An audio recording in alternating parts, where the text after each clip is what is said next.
안녕하세요. 경제 읽어주는 남자 김광석입니다. 반갑습니다. 지정학적 긴장감이 고조되고 있습니다. 역시 지정학적으로 또 군사안보적으로 위험도가 감지되면 세계 경제는 통상 흔들리기 마련입니다. 그런데 이런 세계 경제의 정세 속에 방위 산업의 지위는 계속 올라가고 있습니다. 그런 어떤 모습이 전개되고 있는가? 그러면 우리는 이런 경제의 흐름을 어떻게 진단해 볼 필요가 있겠는가? 그럼 K방사는 어떻게 이 지위를 확보해 나가기 위해서 준비를 해야 될 것인가? 이런 여러 가지 말씀을 여러분께 전달해 드려 볼까 합니다. 벌써 오래됐네요. 러시아 우크라이나 침공이죠. 러우 전쟁이 시작됐고 그게 그리 길게 가지 않을 것이다 라고 생각했지만 지금 이 순간까지 끝나지 않은 모습을 보면 참 안타까운 상황이라고 생각을 합니다. 또 역시 2023년에 등장한 중동 분쟁. 이 중동 분쟁이 또 이란의 참전, 미국의 참전, 세계 주요국들의 참전으로 확전되지 않을까 하는 그런 두려움, 공포감마저 드는 상황입니다. 또 중국은 타이완을 놓고 언제든지 무력적으로 통일을 하겠다라는 그런 뉘앙스를 우리는 읽어나갈 수 있는데, 그러면 분명 미국은 가만히 있지 않을 것이고 타이완 해협을 둘러싼 또 군사적, 안보적, 지정학적 긴장감이 또 고조되고 있는 상황이라고 볼 수 있겠습니다. 최근 들어 더 이코노미스트도 이 타이완에 좀 집중하는 모습이에요. 타이완이 하나의 타겟이 된다.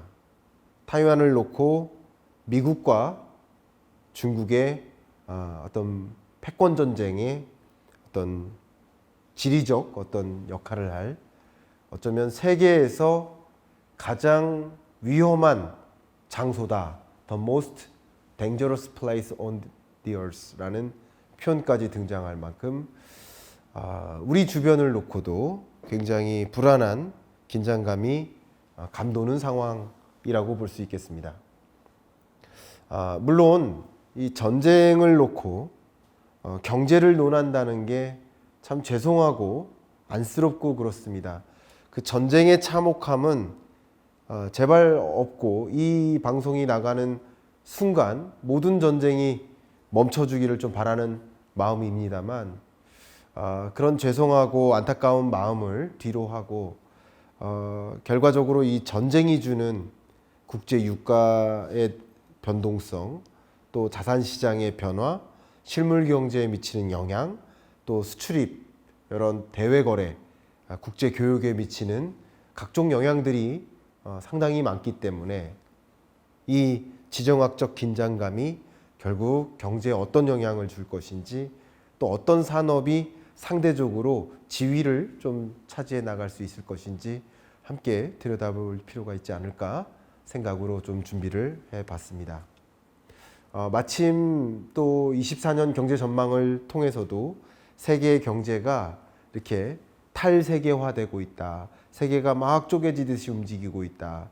지정학적 긴장감이 고조되고 그게 우리 경제의 성장을 또 억압할 것이다 라는 메시지를 이미 드렸습니다만, 또 최근에 지금 세계는 전쟁 중이다.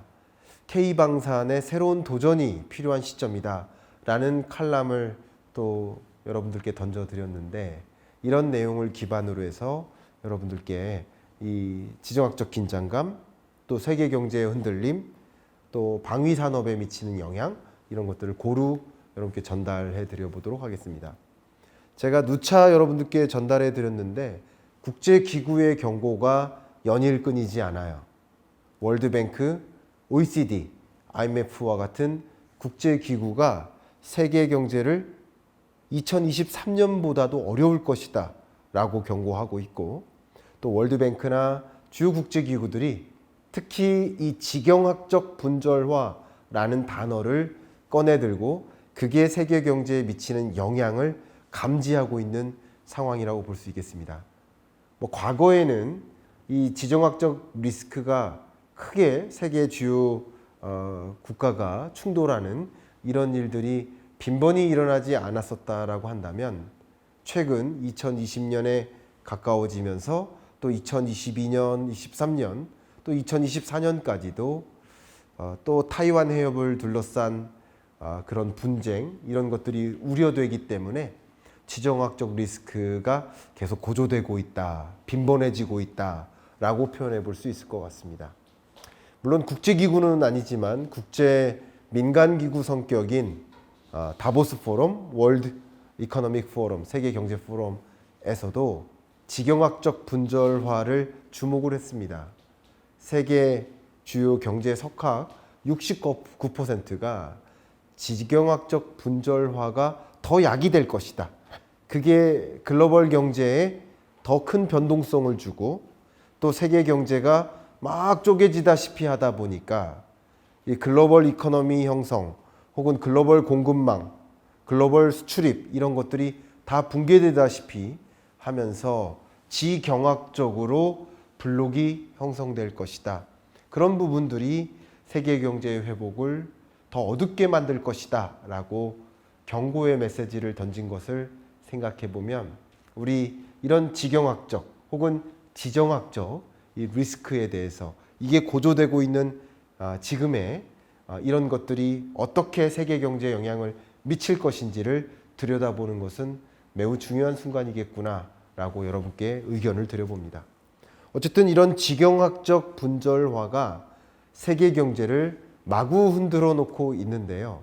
정상적인 경우라고 한다면 이 회색 그림자처럼 글로벌 리세션이 한번 찾아왔을 때 다시 제자리로 돌아가는 경로가 이렇게 회색 그림자처럼 전개된다고 한다면 이번 리세션이 찾아온 이후에는 다시 제자리로 온전히 돌아가지 못하는 모습이다라고 월드뱅크가 지적을 했어요. 이렇게 지적한 배경에는 앞에 말씀드렸던 지경학적 분절화가 있다는 것이죠. 글로벌리 보호무역 조치들이 더 팽배하게 되고 그게 세계 무역을 그렇게 제자리로 돌려놓지 못하게 만들고 그게 결과적으로 세계 경제를 흔들고 있다. 이렇게 표현해 볼 수 있겠습니다. 결과적으로 2024년 세계 주요 권역별 경제를 들여다보면 2010년대 성장률이 이 노란색 바라고 한다면 그죠? 2023년, 24년은 그거보다 훨씬 못하고 특히 24년 경제는 23년보다도 못하다. 선진국도 중국도 종전만 못하다. 24년 경제가 더 어렵다라고 표현을 하고 있죠.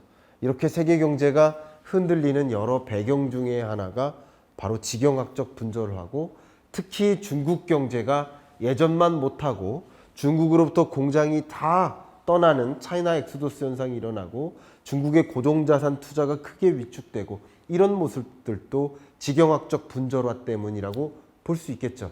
그런 것들이 예전의 높은 성장세를 더 이상 중국은 유지할 수 없다, 회복할 수 없다라고 보는 그런 진단이라고 볼 수 있겠습니다. 이렇게 세계 경제가 지경학적 분절화로 흔들리는 모습이라고 설명을 드렸다면 유독 그런 과정에서 늘어나는 영역이 있습니다.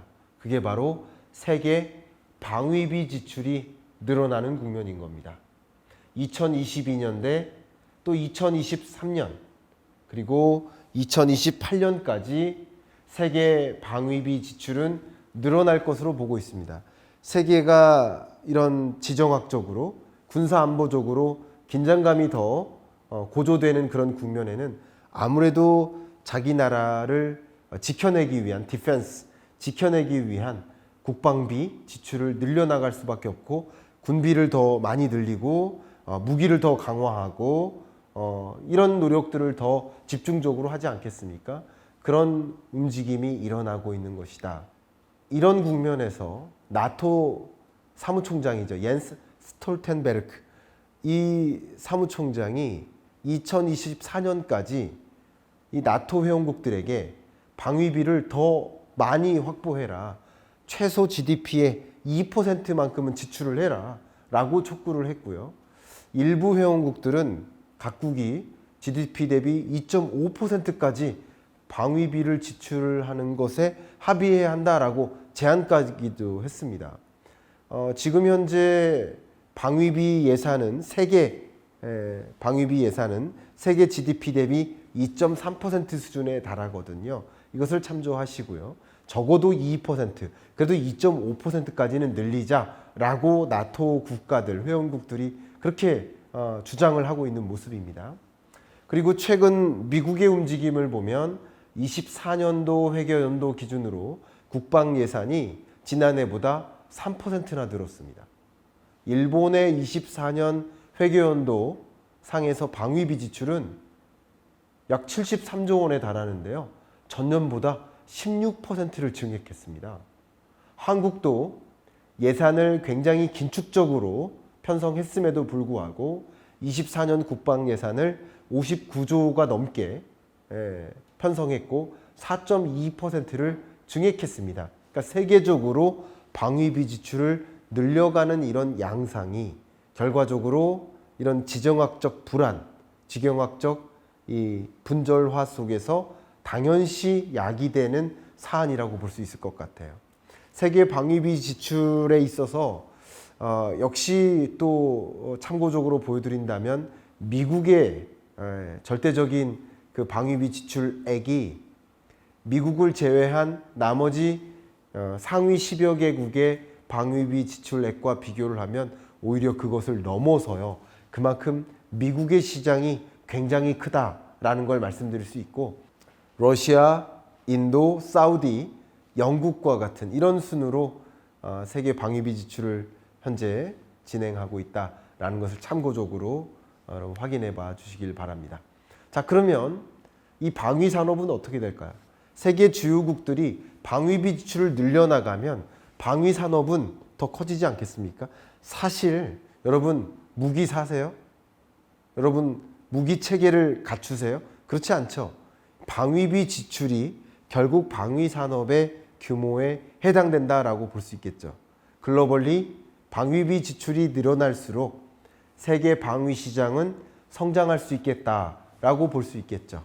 보시는 것처럼 세계적으로 방위 시장은 커지고 있습니다. 대략 연평균 5% 정도의 성장 속도로 방위 시장이 성장하고 있습니다. 세계 경제 성장률이 대략 3% 중반 정도라고 한다면 방위 산업의 성장 속도가 5%인 건 굉장히 강한 속도라고 볼 수 있겠죠. 우리나라의 방위 산업 수출, K방산 수출 추이를 보아도 2018년에서 21년까지의 추이와 22년에서 24년까지의 추이는 전혀 다르죠. 물론 2024년은 목표치에 해당됩니다.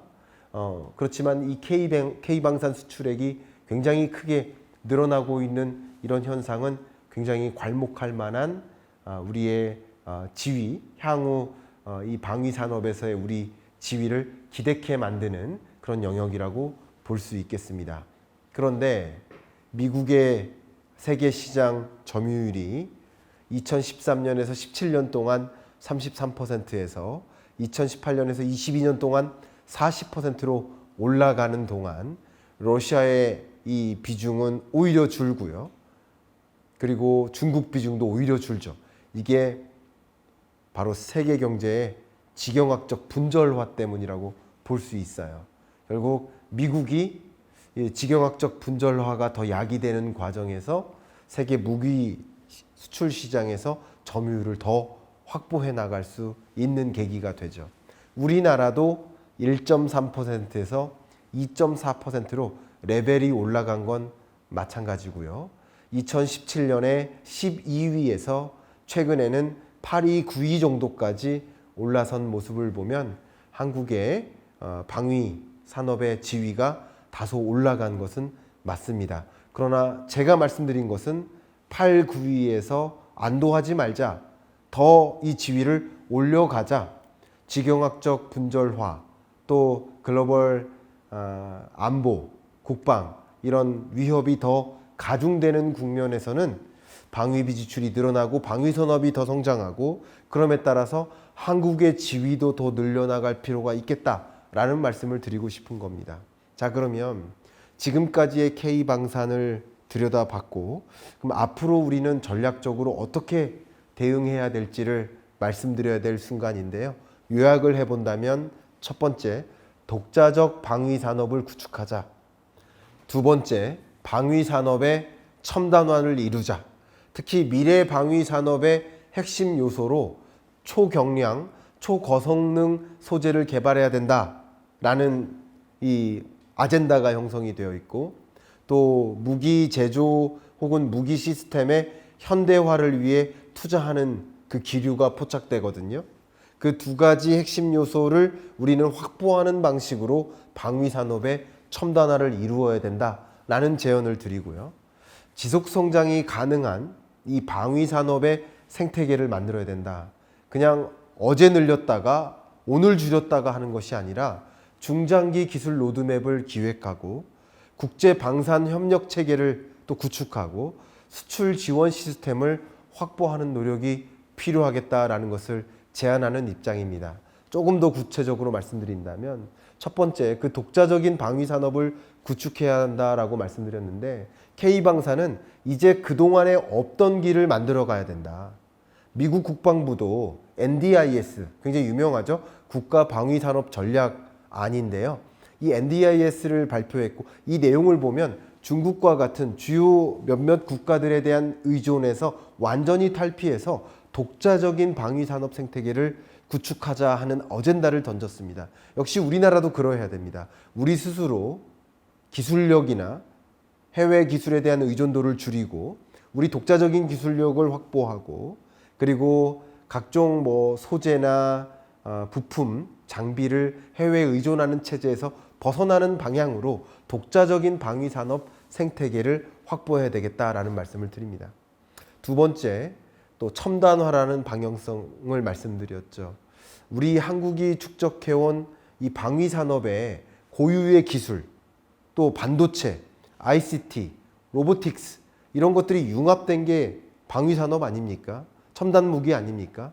이런 기술들을 집약한 정말 선도적인 무기 체계를 개발하는데 이 국방 R&D 투자가 더 집중될 필요가 있겠다, 이런 생각을 해보고요. 앞서 말씀드렸던 초경량 고성능 소재 개발, 그리고 현대화에 대한 투자, 이 두 가지 방향성을 놓고 첨단화를 이루어야 되겠다라는 제안을 합니다. 마지막 세 번째, 방향성이 지속적이어야 한다. 일시적으로 예산을 증액하고 일시적으로 수출 지원을 제공하면, 그리고 그 다음에는 그렇지 않으면, 그러면 안 된다는 거죠. 일시적으로 끝나면 안 된다는 거죠.